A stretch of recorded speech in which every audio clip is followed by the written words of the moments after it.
Hi guys, for today's video we're going to cook pastil, chicken pastil. So we have chicken now, pinakuluan ko na, and we have some onion, garlic and chili because I want it spicy pastil, and the chicken cube, and then we'll add also soy sauce and oyster sauce, and then we have the pepper, maybe a little bit of salt, and then sugar.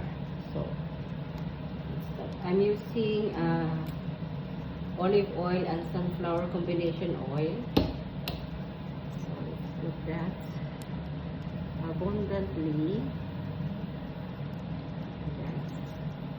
So we will let it simmer, make the oil very hot.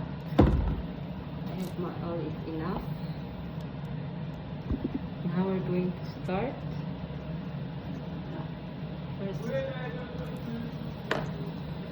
put the onion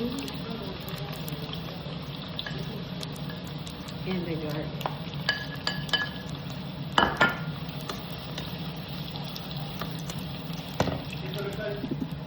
Guys, we already put the chicken, and then we're going to add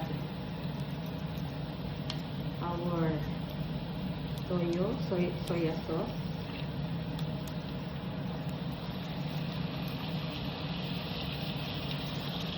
and then we're going to add our oyster sauce, and we'll mix, and then we'll add our chicken broth. 1,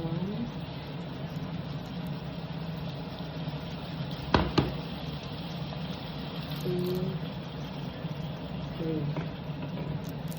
That's it.